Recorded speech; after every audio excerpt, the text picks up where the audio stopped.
Good morning, students. We were discussing about IUPAC nomenclature of organic compounds containing only one functional group. In this sequence, next organic compound is alcohols. First example है,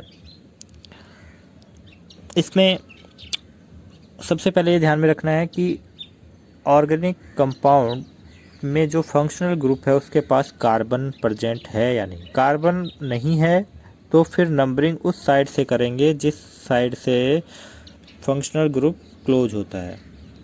ठीक है, OH के पास carbon नहीं होता है, इसलिए हमें ये देखना है कि जो मेन कार्बन चेन का हमने सिलेक्शन किया है उस मेन कार्बन चेन में हमारा जो फंक्शनल ग्रुप है वो किस साइड से क्लोज है। तो यहाँ तो 2 कार्बन की ही मेन चेन है, OH इस कार्बन से जुड़ा है या फिर इससे जुड़ा हो तो कोई फ़र्क नहीं पड़ता, दोनों ही साइड से इसको 1 नंबर ही मिलता है। 2 कार्बन की मेन चेन है, कोई सब्स्टिट्यूट है नहीं, तो फिर वर्ड रूट से नेम शुरू होगा। 2 कार्बन का वर्ड रूट है एथ, एल्केन है तो एन के ई को रिप्लेस कर दिया है फंक्शनल ग्रुप के सफिक्स से ओल, तो नेम क्या हो गया एथेनॉल। ऐसे ही इसको क्या बोलेंगे मेथेनॉल। इसमें देखिए नंबरिंग की है, नंबरिंग करने के बाद नेम लिखा है, कोई ये हमारी मेन चेन हो गई है जिस पर कोई सब्स्टिट्यूट नहीं है, इसलिए वर्ड रूट से नेम शुरू हुआ है प्रोप।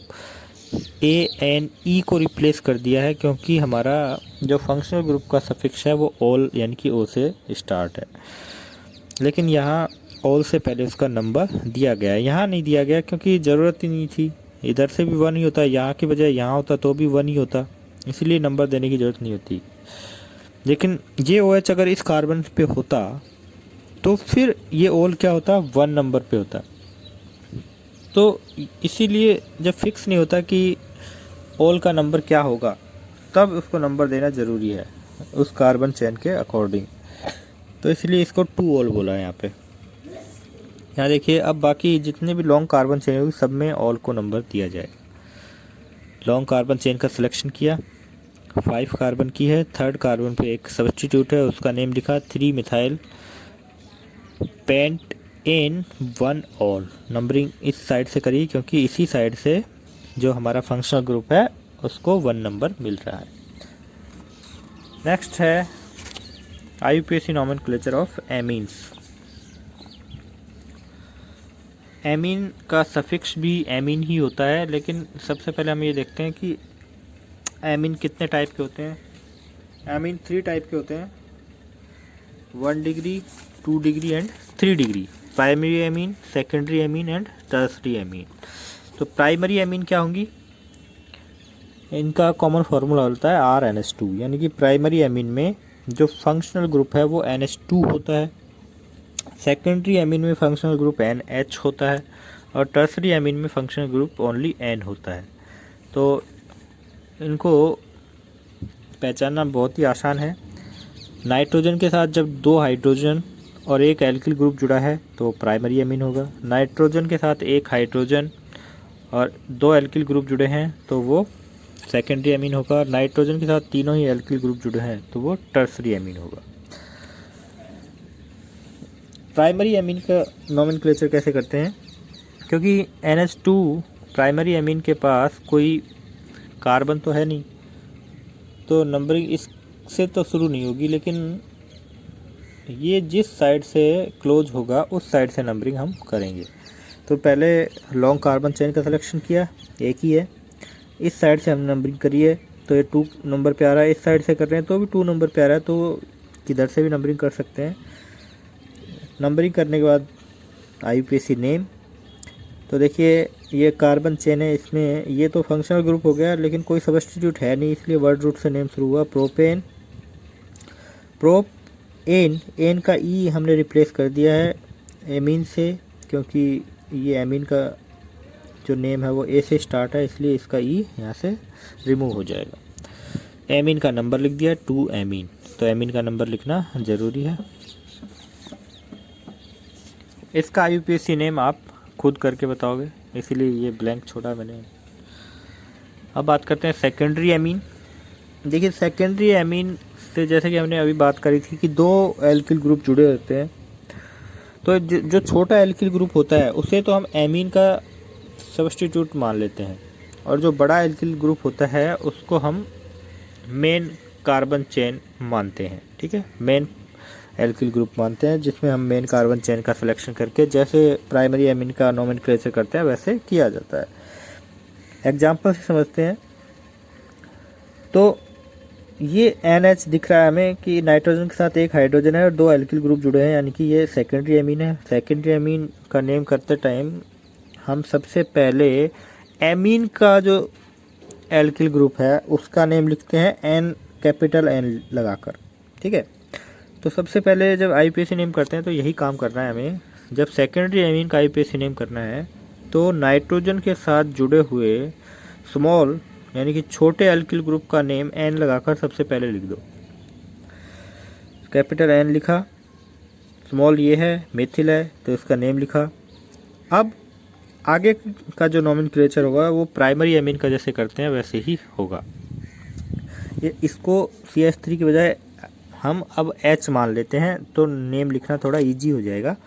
इसको H मान लिया हमने, NH2 समझ लिया। तो अब देखो जैसे प्राइमरी एमीन का नेम कर रहे थे तो ये तो हो गया फंक्शनल ग्रुप और ये हो गई हमारी मेन कार्बन चेन।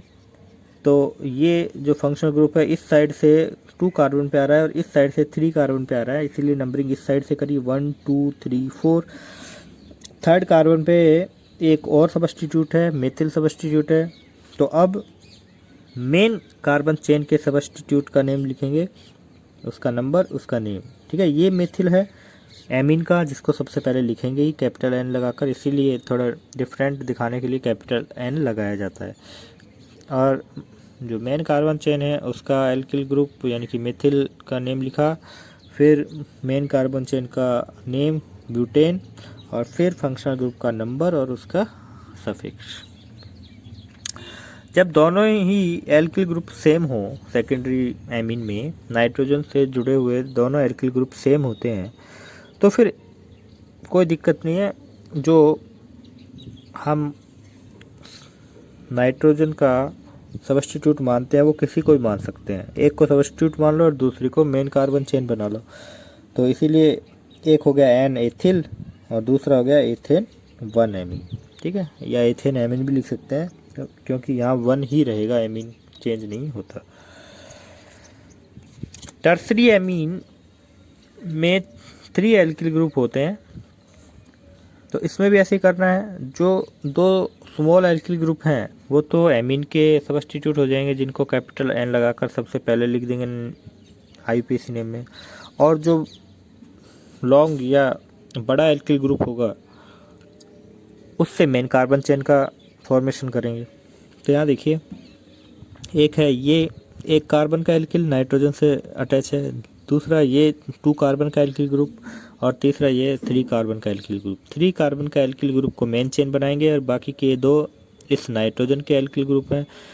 पहले इसका नेम लिखेंगे N एथिल क्योंकि मेथिल के M से पहले आता है एथिल का E। फिर नाइट्रोजन के साथ जुड़े दूसरे एल्किल ग्रुप का नेम N लगाकर लिखेंगे N मेथिल। ये हमने मेन चेन कर ली थी तो इसकी नंबरिंग करनी पड़ेगी। अब नंबरिंग इस साइड से करते हैं क्योंकि इस साइड से ये जो हमारा फंक्शनल ग्रुप है ये क्लोज है, इस साइड से तो 3 नंबर पे माना जाएगा, तो इस साइड से 1 नंबर पे ही, तो 1 2 3।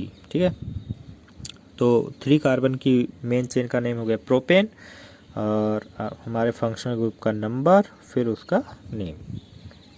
अब यहाँ देखिए तीनों ही एल्किल ग्रुप सेम है तो कोई दिक्कत नहीं है, 2 को मान लो सब्स्टिट्यूट और 1 को मान लो मेन चेन। तो दोनों ही इन 2 को हमने सब्स्टिट्यूट माना है, दोनों ही सेम है इसलिए डाई मेथिल कर दिया है और दोनों को ही N देना जरूरी है। N डाई मेथिल मत कर देना, दोनों के लिए 2 बार N लगाना पड़ेगा। ठीक है, तो यही छोटी सी ये गलती होती है कि N सिर्फ एक बार ही N लिखकर डाई मेथिल लिख देते हैं। तो 2 हैं तो दोनों को ही कैपिटल N देना पड़ेगा, N di methyl methane amine. एक को मेन चेन माना है तो उसको फिर मेन चेन का जैसे नेम करते हैं वैसे ही नेम करना पड़ेगा। Word root meth, primary suffix an, secondary suffix amine. ठीक है, 1 एमीन लिखने की जरूरत नहीं क्योंकि एक ही कार्बन है तो 1 ही रहने वाला है वो तो ये थे ओनली 1 फंक्शनल ग्रुप वाले ऑर्गेनिक कंपाउंड्स। अब बात करते हैं IUPAC nomenclature of polyfunctional compounds. In the case of polyfunctional compounds, one of the functional group is chosen as the principal functional group and the compound is then named on that basis. The remaining functional group, which are subordinate functional group, are named as substitute using the appropriate prefix. देखिए हमने जो एक table बनाई थी उसमें हमने priority order के according functional group को रखा था, वो अब यहाँ काम में आएगी। प्रायोरिटी ऑर्डर में जो सब ऊपर होगा वो मेन फंक्शनल ग्रुप होगा और जो नीचे आएंगे वो एक तरह से सब्स्टिट्यूट के रूप में काउंट होंगे जिनका प्रीफिक्स हम काम में लेते हैं। ठीक है, तो जो पॉलीफंक्शनल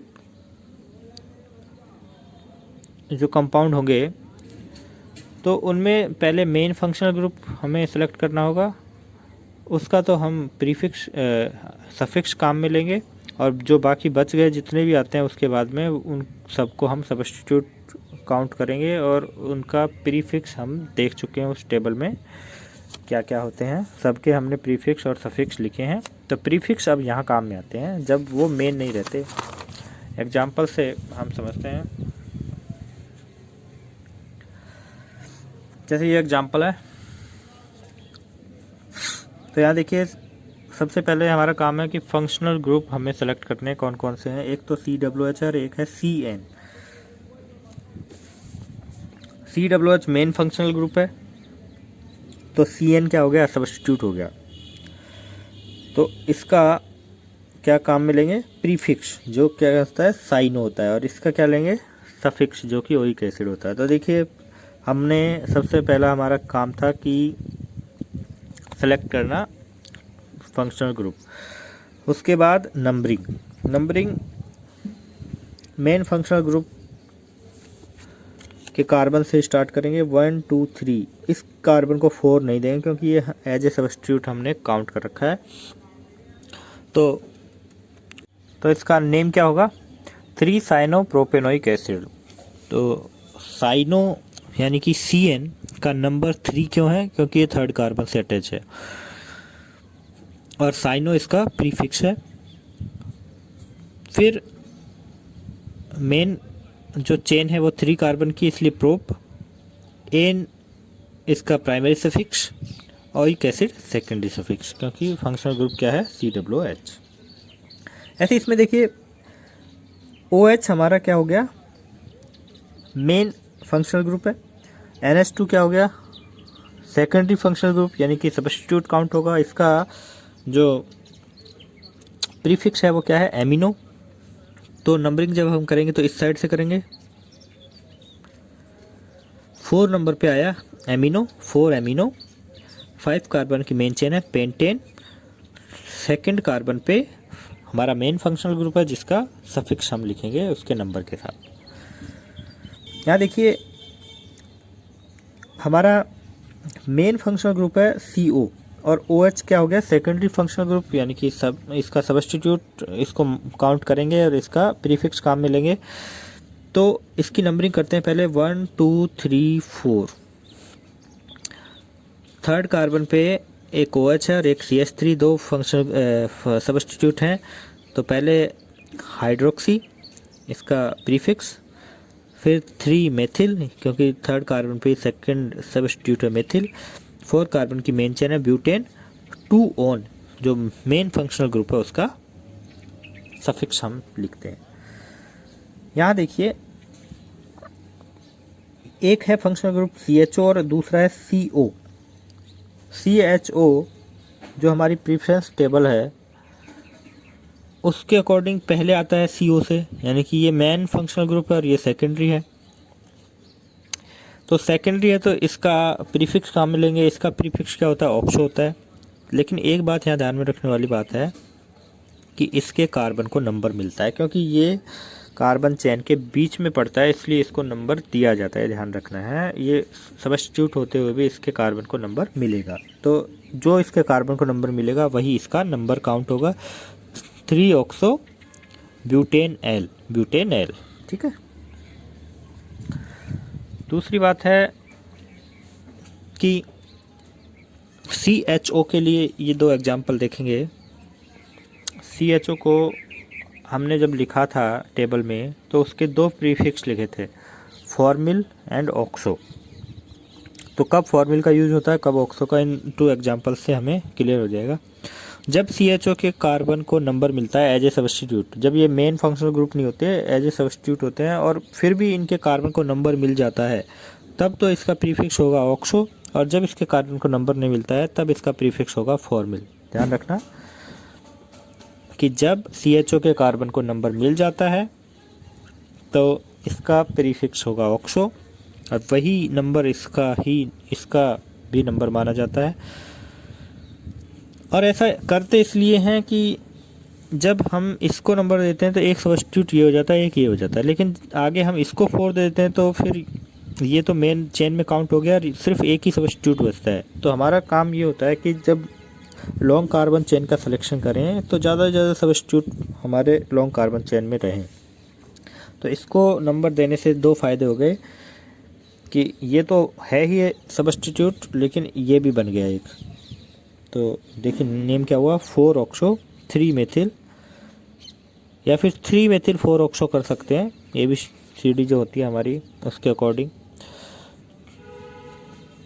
4 कार्बन की ही मेन चेन मानी जाएगी, तो ब्यूटेन मेन फंक्शनल ग्रुप का सफिक्स ओइक एसिड, ठीक है। लेकिन यहाँ देखिए 1 2 3 4 इसको नहीं दिया, क्योंकि आगे तो और भी लॉन्ग कार्बन चेन है। तो हमारे सबसे पहले प्रायोरिटी क्या है कि लॉन्ग कार्बन चेन का सिलेक्शन करना है। तो फिर ये छूट गया, इसके कार्बन को नंबर नहीं मिला, इसके कार्बन को नंबर नहीं मिला, तो ये जिस कार्बन से अटैच है मेन जो चेन है उसके, वही इसका नंबर काउंट होगा, और इसका प्रीफिक्स फिर क्या माना जाएगा, फॉर्मिल माना जाएगा। 3 फॉर्मिल पेंटेनोइक एसिड इसका नेम हो गया। तो ये ध्यान रखना है। अब भी कोई प्रॉब्लम हो तो बता देना, कमेंट बॉक्स में लिख देना, या फिर मुझे मैसेज कर देना। बाकी के 2 एग्जाम्पल्स आप खुद करेंगे।